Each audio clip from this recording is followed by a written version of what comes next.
Today I'm reacting to your wrestling hot takes. Hot Takes is a weekly video series where I give you all a platform to be able to voice your thoughts, whether they're good or bad, about the current world and state of professional wrestling. So if you want to be part of next week's Hot Takes video, make sure that you're following me on X. I ask for your hot take on there every single Friday, usually. I also do Hot Takes videos after every single premium live event, so we will be doing a Clash of the Castle Hot Takes video. And as always, don't forget to subscribe to this channel, ring the bell for notifications. If you're a wrestling fan, look, I know that you're gonna fall in love with this YouTube channel because we always upload daily wrestling content. And if you're watching this on the day of, we're a little bit late with this video because both the editor and I had to watch Real Madrid absolutely thump Dortmund. I can't believe you thought that Dortmund was gonna win, you idiot. A la Madrid. And yes, I'm still moving, so this is why the setup is still a bit minimalistic, and I haven't been able to find my beard trimmers and all of the moving boxes that we still have to unpack, so I still currently look like garbage. Speaking of garbage, let's read your garbage. AJ Styles should win the Money in the Bank briefcase. He deserves one more title run. I would love to see AJ Styles win another championship in the WWE, or maybe not the WWE. Maybe this whole thing with WWE and TNA does flourish into something. If not the WWE, then I would love to see AJ Styles have another big championship run in the place that AJ Styles quite literally actually did build TNA. The fact of the matter is that everything that AJ Styles does is just so good, whether he's a good guy, a bad guy, whether it's in the ring, whether it's his promos, everything that he does is just so good. And we are in the twilight of his career, and even though he's still performing at an A++ caliber, we know that he can't keep it up like this forever. And frankly, I don't want him to keep it up forever because I do want him to be able to enjoy his years with his family. So we don't have that much time left of AJ Styles at the top of his game in the world of professional wrestling. And in that time that we do have left to be able to enjoy AJ Styles, I would like it to have another championship run. Here's the thing, does it need to be a Money in the Bank briefcase win? Maybe. I don't necessarily think that he needs it. At the end of the day, this is AJ Styles. He doesn't need a story device like the Money in the Bank briefcase for him to legitimately win another world championship. So I do think that the Money in the Bank briefcase is better served somewhere else aside than AJ Styles. Chelsea Green needs the Money in the Bank briefcase more than Tiffany. Tiffany has already had title opportunities, but Chelsea needs a little push, and I believe the Money in the Bank briefcase can do that for her. I think that they would both greatly benefit from the Money in the Bank briefcase, but I understand your point. Tiffany Stratton clearly has a very bright future ahead of her. But if the WWE is serious about making Chelsea Green a main eventer, they have to find a unique way to get her to the main event scene like they did with Carmella, because Carmella was never really seen as this credible potential threat in the main event scene during her first initial run in the WWE. So just plucking her and putting her into the main event scene wouldn't have made any sense. However, her winning the Money in the Bank briefcase was a great way to immediately catapult her into the main event scene in a way that makes sense to both the fans and to the character of Carmella. And they have an opportunity with Chelsea Green to do that again. And on top of that, Chelsea Green being alongside Piper Niven does actually make her the perfect heel to hold the Money in the Bank briefcase, because she can be a cowardly Money in the Bank briefcase holder while also having this big muscle to protect her from anything stupid that she might say or do. So Tiffany Stratton is very credible in terms of just stepping into the main event scene. No one would ask any questions, but I think that it would raise a lot of eyebrows to just randomly put in Chelsea Green into the main event scene, but it wouldn't raise any eyebrows if it was with the Money in the Bank briefcase. It's a great device for her to use. I think Gunther will face Priest at SummerSlam rather than Drew. Once Punk comes back, he will feud with Drew, and it doesn't make sense to do Drew and Gunther when Punk and Drew is right there, assuming Punk will be cleared. I agree with everything that you're saying here. I want to add a couple of layers to this. If Drew and Punk is available for SummerSlam, that is the match that you should 100% do. There are people that would try and make the argument that, heck, you could just make that for the World Heavyweight Championship. However, I actually think that adding the World Heavyweight Championship to that match would actually make the match feel less special and make it feel like less of a grudge match. Because the CM Punk and Drew McIntyre feud has really just been about personal hate hatred of one another. It hasn't felt like business, and adding a championship to the match, which means is the reason for the match to exist in the first place, makes the match about business as opposed to this personal hatred that they've been building towards. So in my opinion, personally, the World Heavyweight Championship actually doesn't make any sense in terms of adding that to the feud. It doesn't elevate it. It actually brings it down, in my opinion. So you can go off and still have Drew McIntyre versus CM Punk and still have it be one of the main events of SummerSlam while making room for another main event caliber match at SummerSlam that includes the World Heavyweight Championship. Now, I don't know if it's going to be Damian Priest that holds all the way through SummerSlam. It could be somebody else. It doesn't have to be Drew McIntyre.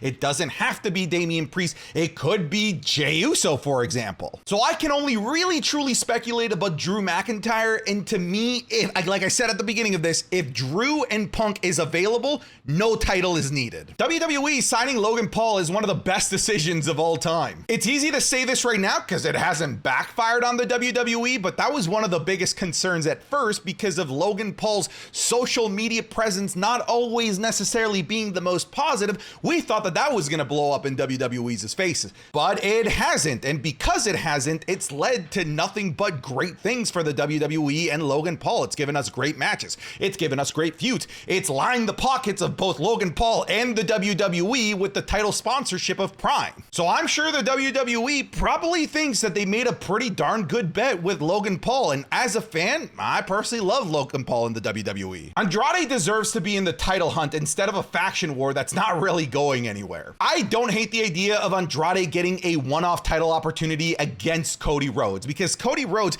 is in the process of having to build the prestige of his championship reign, and having amazing matches is a great surefire way to do it. So by the time he gets to The Rock, the final boss, or Roman Reigns, his championship reign will feel special. And I think Andrade could be a good piece in terms of helping elevating Cody Rhodes' reign. So I kind of agree here, but I don't think you can just toss him in there as his very first feud, because you gotta remember, this guy hasn't really had a feud yet in the WWE. Yes, he was part of the matchup at WrestleMania against Legado del Fantasma and Dominic Mysterio, but really, he wasn't part of the feud. That was Rey Mysterio's story. And it's so weird that Legado del Fantasma is interested in recruiting Andrade. It's like they just forgot that he was their enemy a couple of weeks ago at WrestleMania. I don't know. It's a bizarre thing that they're choosing to have him feud with Santos Escobar. I don't get it. But hey, it's TV time, it's screen time, and I think that a lot of people, like Jack, would probably want to have that screen time. So I think they're doing fine with Andrade. Just give it time. AJ Styles' fake retirement is greater than Mark Henry's fake retirement. Look, I think that they were both fantastic. I picked this hot take not to talk about which one I thought was better, but I just want to address people's thoughts about the AJ Styles retirement speech being too predictable, and all it was just a rehash of Mark Henry. We've talked ad nauseum on this channel, and it seems like every other video I tell you that it's okay that 2 + 2 can equal 4.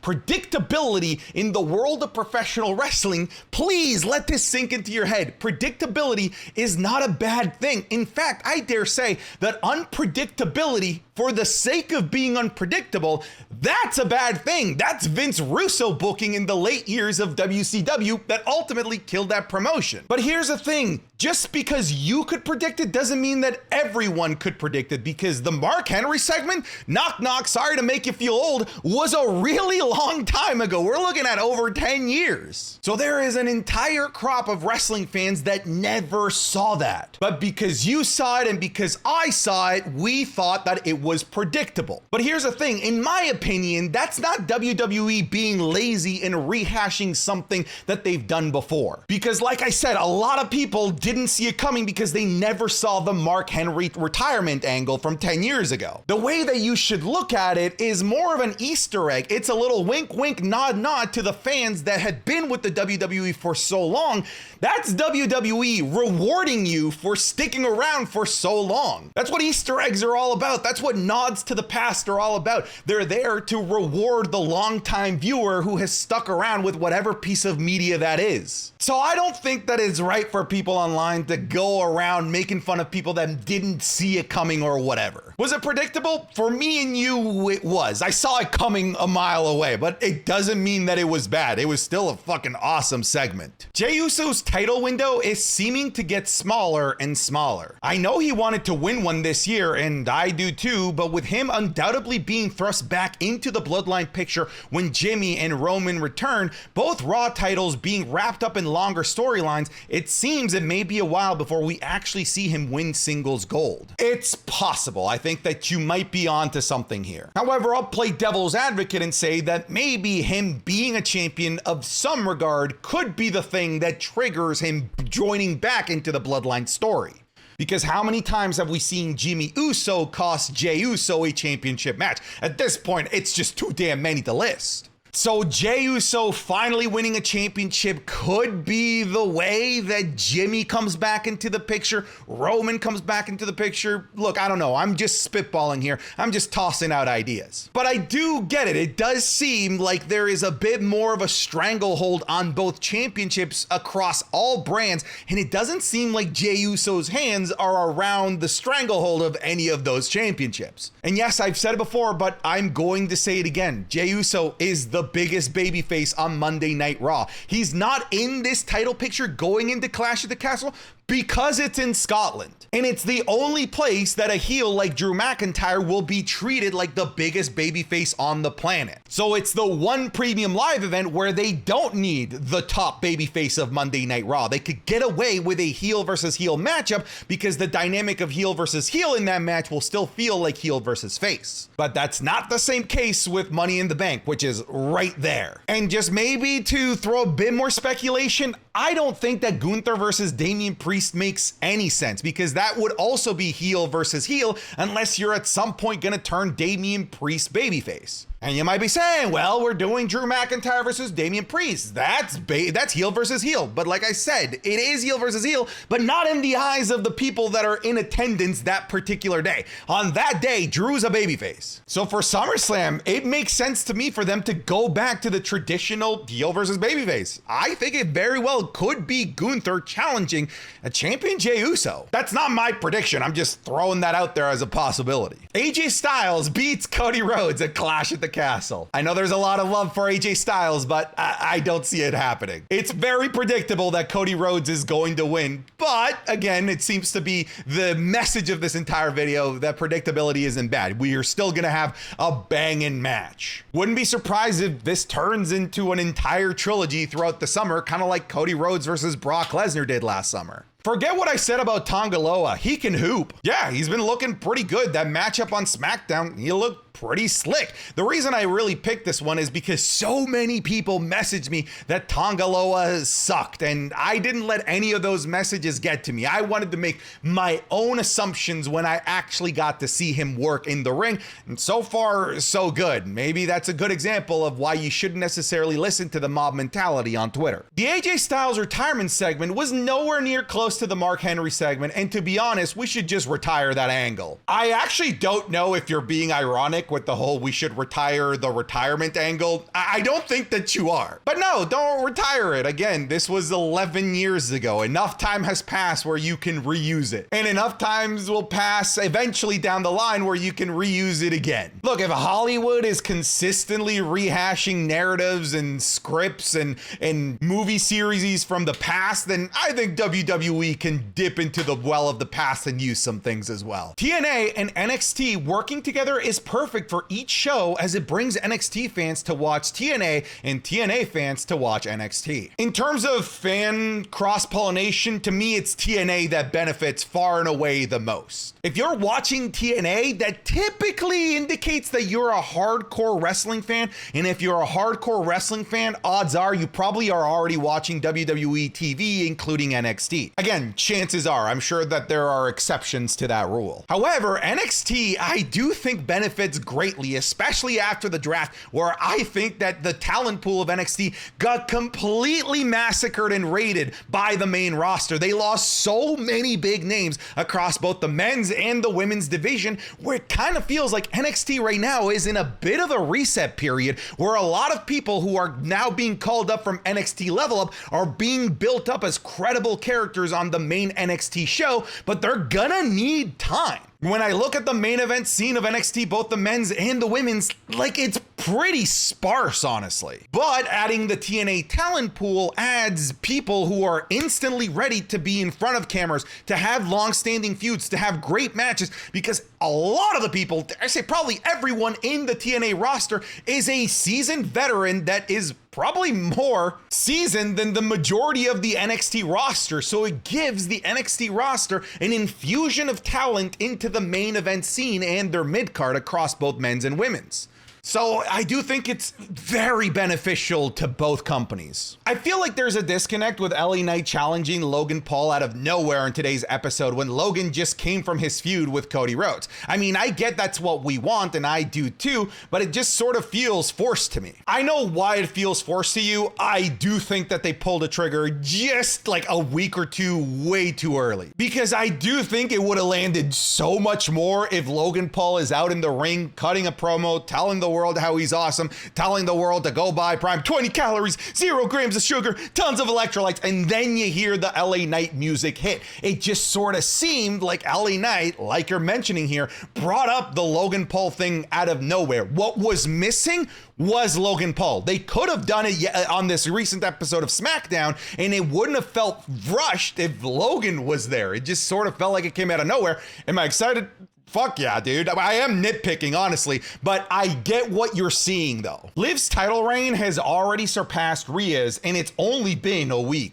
Okay, come on. Relax, okay? One kiss and everybody's already on the Liv Morgan bandwagon? Come on. Nah, she needs way more time. She needs a defense, not even just defend the title once, and then we can start doing comparisons. But am I excited for Liv Morgan as champion? You goddamn right. AJ Styles versus Cody at Clash at the Castle should include a stipulation that if AJ loses, he leaves WWE to make the match more intriguing and to make it more believable that he actually has a chance of winning. He then loses and shows up in TNA to have that final run. God damn it. I think that's the play. I think you should do that. That's a great idea. I have no other comment aside from that. I think it just makes sense what you're doing here. It adds stakes to a very predictable match, so it adds a bit of intrigue. And if the whole TNA WWE partnership is actually like a real thing, it gives us a logical reason to get AJ Styles from WWE over to TNA. God damn it, dude. This guy kind of cooked. Pierce needs to call up Brock Lesnar to have a match against Braun Breaker and put Braun in his place in the pecking order. If there's anyone that can do that, it's Brock. Both Brock and Braun are very similar, and this can be passing of the torch for Brock to Braun in the end. God damn it, back to back. I actually also like this. What's in the water? You guys are actually sending pretty decent fantasy bookings here. It seems like Brock Lesnar at some point is going to be making his way back into the world of the WWE. They've lifted the ban, whatever that means, and they've also started mentioning him on live television. So to me, really, the clock is counting. The hourglass has been turned. That's not a Karrion Kross reference. Brock Lesnar is going to appear on TV. However, there is still just too much baggage with the Brock Lesnar name that I don't think that you can put him or should put him in the main event scene, and I don't think that you should put any of your top titles on him probably ever again. But if you want to get the most out of Brock Lesnar at this point in his career, then I think it's to elevate the next generation of bad motherfuckers in the WWE. And Braun Breaker kind of fits the bill as the best next bad motherfucker. And I know you say it's to put Braun Breaker in his place, but if this does happen, and again, I like it. I like Pierce having to go to the well to bring in a hitman to control the uncontrollable Braun Breaker. If it does happen, Braun Breaker should win. WWE won't miss Becky if she leaves. The women's division is still incredibly strong. Okay, hear me out for a second. You're right, but it might not be for the same reasons that we're thinking. I think that everyone that is a fan of the WWE would miss Becky Lynch. However, the WWE is just so stacked right now, both the men's and the women's from head to toe, that there is no one man or woman that can be plucked out of that roster that would crumble the WWE. That's just not a thing anymore. Unlike the 2010s, where if you took John Cena out, I think it would have been all out chaos in the world of the WWE. But now the WWE, the roster is so stacked and so balanced that it really is just a spoke on the wheel. And if you remove Becky Lynch, if you remove Rhea Ripley, if you remove Cody Rhodes, if you remove Roman Reigns, if you remove Seth Rollins, it's just gonna keep spinning, and it's just next main eventer up. So I think that really speaks to the times that we're in today. We have maybe the deepest roster that the WWE has ever had. However, I would miss Becky Lynch, and I think a lot of people would miss Becky Lynch, but the WWE system, they would do fine without her. It's kind of a crazy thing to say. I miss Roman Reigns. Me too, brother. Me too. All right, folks, that's the video. Thank you so much for sending in your hot takes. I'll see you in tomorrow's video, but that's it. I'm done. Get out of here.